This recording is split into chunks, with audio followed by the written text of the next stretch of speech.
Okay, welcome to this episode of Happy Today podcast. I'm Pasi, the Chief Growth Officer here at Happy Signals. Joining with me today is Sami Kallio, our CEO, and then a special guest, Karen Ferris from Melbourne, Australia. Karen is an organizational change and service management rebel with a cause, acclaimed international as an author and speaker, and Karen provides both strategic and practical advice and insight to her audiences. And today we invited Karen to chat about the blog series called Change Management Strategy for IT. Welcome, Karen. Happy to have you here. I'm very happy to be here too. Thank you. Cool. So, part of the whole series is kind of something that the COVID-19 showed us that CIOs and their teams, they will need change management strategy to embrace this can-do attitude and agile approach that was actually now experienced, maybe in a totally different way than ever before. So how do you see it? Like, how should this change IT's attitude and their culture? Yeah, I think it's a cliche saying the time is now. I think it really is. And the focus, the spotlight is now on the CIO and IT. And COVID-19 showed us that what can be done. We've been talking about digital transformation for knocking it around for years and years, and it's always been, there's been inertia, I guess. And then overnight we had everyone working remotely, and we just did it. And I talk about IT as being one of the first responders. We often talk about the medical profession, but IT was one of the first responders. They had their prime responsibility was looking after the safety of the employees of the organization and getting them working remotely and as safely as they could do it. And they made it happen overnight. And even just the whole thing about remote working, we've been talking about policies and OH&S and everything else, and that just happened. And I think the other thing as well that worked really well was the fact that, and as a change consultant, people talk about people resisting change. And I've always said people don't resist change when they understand the real reason for change. And we didn't get people resisting working remotely, even though they had to maybe work out of their laundry or at the end of the bed or whatever it was they had to, and the kids running around and everything else. But they did it because they understood the imperative. And that was the IT conversation, is we're going to give you as best we can initially to get you working from home, and then we'll do whatever needs to make your experience as best it can be. And people embraced it and just did it because they knew it was a matter of life and death, really, that they had to, protect themselves and their families and work from home. So the change management strategy is sort of now looking at, well, where does IT go from here? The spotlight is on. And I think there's a lot of stuff that can be learned from this crisis. And I really hate the term the new normal. And please, let's not go back to a normal. Let's look at what we've learned. We've learned a lot from this crisis. Let's embrace that learning. Let's reflect on that and create, a better future as a result of it. Yeah, I really agree with you with all of that. So it has been kind of also we have been able to see that from the data that we gathered, that now IT in this crisis is making end users happier than it was making them before the crisis. And I really have to say thanks to all the leaders and all our customers that was not an easy job to do, and really agree that there is something to learn. But if you think about the time before this, that we were forced to do the change, what, from your perspective, are the biggest kind of cultural differences and cultural difficulties that the CIOs were facing? Yeah, it's a good question, Sami. I think, IT has always been in the shadows. It's been seen as not everywhere, but generally, I'm generalizing, as a back office sort of function, keeping the business going. Even though we've been talking about, digital transformation, we're looking at AI, we're looking at robotics, we're looking at edge computing, we're looking at cloud, all this stuff is all IT. It's all sitting in the lap of the CIO. And yet the the CIO and IT haven't really had a seat at the table. I think that's it's been hard for the CIO to get that seat. I think now that we've had this crisis, and I said before, the spotlight's on the CIO, I think the CEO and the rest of the C-suite are now looking at the CIO saying, well, what's next? You know, they've demonstrated what can be done, that they can transform the organization more or less overnight. And I read somewhere, I wish I'd said it, but I didn't, that, you know, the CIO has been trying to get a seat at the table for a long time, but now the CEO is pulling the chair out and saying, sit down, which I think is a, you know, great analogy. And I think it is. I think there's a realization that the transformation of the organization is in the lap of the CIO and his or her teams. And I think that's a big cultural shift. And I think because of that, there's a fundamental shift that the CIO is going to have to make. And in the series of the blogs that I'm writing, there's one that's talking about the CIO and the CHRO being a partnership. And I think it's Gartner said that the CIO will be as responsible for the cultural change in the organization and the employee experience as the CHRO, because technology will drive that experience.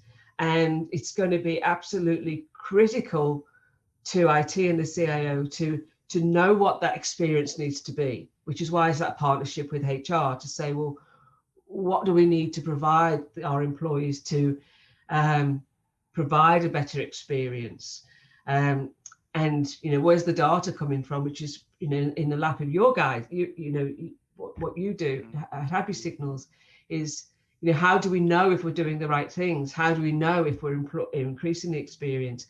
And I think even more so, I think the CIO's got to have, or IT, and it's not exclusive to the CIO, but, you know, those communication skills, the skills that we call the soft skills, that I call the hard skills, the communication, the listening, you know, what do people really need? Are we really listening? Are we just making assumptions? And I think, you know, IT has got to come out of the basement and get out there and talk to the employees and talk to customers and talk to consumers, talk to constituents and find out what they want, what they need, what their experiences are. It doesn't mean we have to deliver all of that, but we need to be having that conversation. And I think that's a big culture change for a lot of IT departments in organizations. I think the technology companies have been doing it, but I think the IT departments in organizations have not been up and out there talking to the business.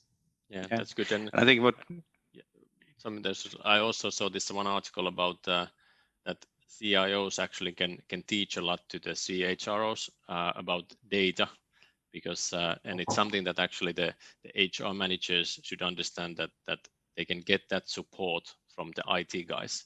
Like, how do we get into data-driven mode? Yeah, absolutely. So, I think so the it's days kind of both ways. Yeah, absolutely. It's a true partnership. And I think, you know, the days of, you know, the employee engagement survey once a year, you know, have gone. I mean, nobody ever, people maybe filled them in, but then what? Never heard anything, you know, nothing changed. And so less people filled it in the next time. And, you know, it's got to be a continual conversation. However that conversation's carried out, it doesn't have to be, you know, a face-to-face verbal conversation, but enabling that two-way exchange and conversation to take place is absolutely critical. Yeah, I think what has happened now during COVID is that before this, HR was really responsible for employee experience and employee engagement, and it was kind of seen that what is in the office, do we have enough Coca-Cola for everybody, and all that what happens at the office. That was in a very, very core of what you do to make people happy to work with you. And when that is taken away, it moves your workplace when you are at your laptop. Then it comes that it really, the experience of the whole enterprise start to be employee engagement, and where I work is the IT is in everything what I do, with what related to my work. And in that sense, I really agree that CIO is now more and more responsible of the employee engagement or employee experience is a whole. And that's Yeah, kind of. I wouldn't want to be HR director now. It's quite hard. You are taking care of people's health, maybe. Okay, the very, very important area what they have to now do as well. But absolutely, you're right. So you're right, Sammy. It's like where's the data? What's informing us that we're doing the right things? And I think the big challenge that all organisations have now is that there's a recognition that work is what we do, not a place we go. It's not a location, it's just what we do, wherever we do it. And there's been a lot of benefits from people. COVID has had devastating impacts, but it's also shown us that a lot of people do like the flexibility. They're more productive working at home. They lay out their own hours. They can rearrange it around the children or whatever the commitments they have. They've got the commute time back. They've got more time on their hands, etc., etc. And the organisations generally, I think, and I hope, are saying when we go back to whatever, that we go back to a hybrid situation where people can work from home if they want to, and they come in the office if they need to, and they have that choice. The challenge is, how do we maintain then that engagement when we have that mix of people physically in an office and people working remotely, because it's a very different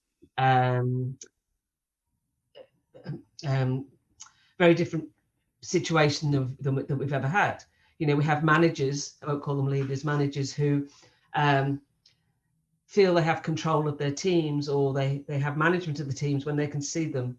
They're sitting in front of the laptop. They're there at 9 and they leave at 5. Now they have no visibility, and we're reading, I'm reading lots of scary stuff at the moment that some organizations are doing to, monitor keystrokes and time in front of the laptop, and they can actually see what's on the employee's screen, and it's just like, because that's the only way they feel they've got control, and that is a really scary effect that this pandemic has had. Yeah, and I think the way we talk about cultural change in Happy Signals is that actually for the IT department, they're usually like full of smart people.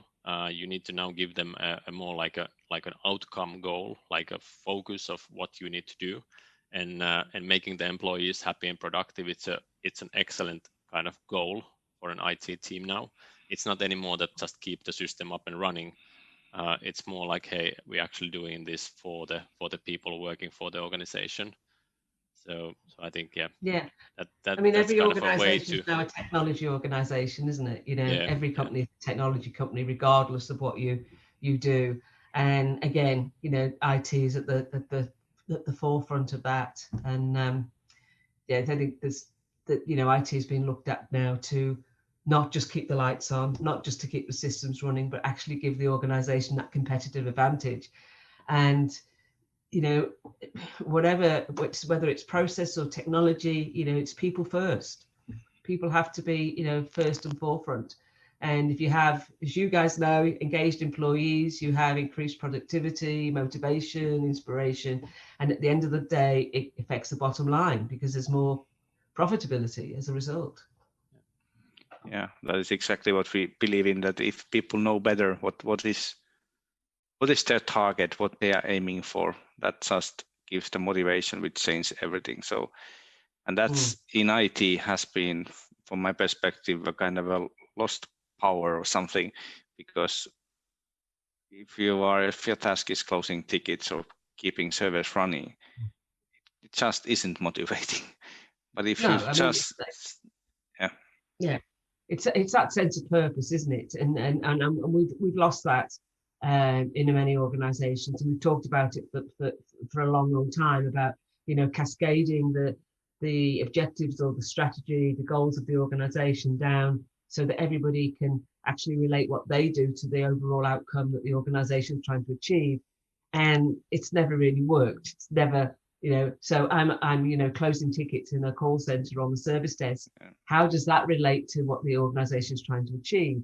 And if I can't make that connection, I have no sense of purpose. What's motivating me to do things better? I think it's absolutely imperative that we have those conversations with people, and that we have leaders in the organization that can make those links.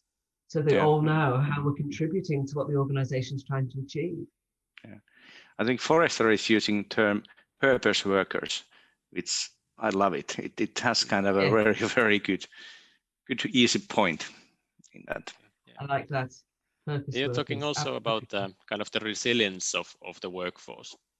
Anything you want to kind of open up a little bit? Yeah, I think it's interesting. I sort of do an aggregate of articles, social media about leadership, about resilience, about CIO, whatever. And the list for leadership is always a big one. It's a generic word. The list for resilience would come out about half a page of articles, and now it's like 3 pages. It's the biggest buzzword, and it's just, to me, lost its meaning. I've been talking about it for a number of years now, about how we need to increase the resilience of our workforce in the face of constant change, disruptive change, unprecedented change, as we've just seen. And this pandemic won't be the last thing that hits us. It could be another financial crisis. It'll be something around the corner that we're not seeing coming, that we need to be ready for. And we need a workforce that has the mindset that this is our norm now, that constant change and continually shifting and changing direction is the way we go. And we can't expect, or we're not going to have, 3 month, 6 month, 9 month plans set in stone that we all work towards. Because, we might have the, intent, but the chances are the competition or consumer demand, customer demand, something will change that means we have to change direction and we have to adapt.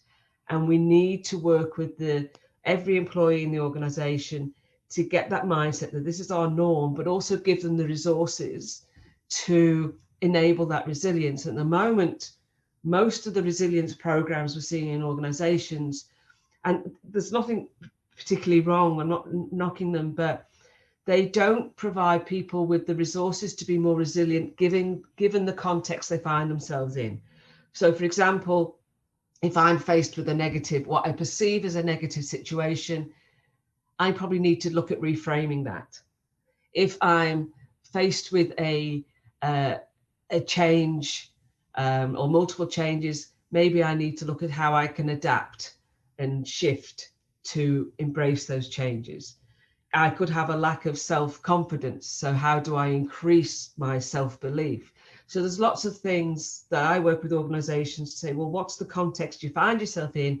So what do you need to do to build that resilience? A lot of the programs we have, they give you an app that, give you a little woohoo at the beginning of the day, or help you do self-reflection and meditation. And that's all good. There's a place for that. But if I'm suddenly faced with a negative or a challenge that I just have no idea how I'm going to overcome it or attack it, meditation might not be the right solution to that. It might be that I need to look at collaboration and problem solving and lots of other resources I can pull on to be more resilient. I think that is the moment when you need real innovations, that you're resolving a problem with innovative workforce. Yeah, absolutely. If we don't have innovation in the workforce, the organization is going to die a slow death. Yeah, because there's someone else is ready to do it. Someone else is ready to do it. And I talk to organizations, even in Australia, the government organizations. It's often, and I don't think it's unique to Australia. Often, you have a part of the workforce that we work for government, jobs for life. And I'm like, no. There's part of what you do that someone else could come along and say, we can do that faster, better, quicker, cheaper. Why wouldn't that get outsourced to those people? That's your job. So it's not jobs for life. There's always going to be competition.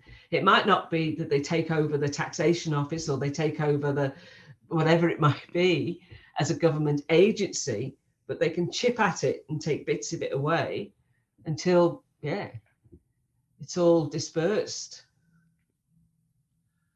Any last words, any last questions?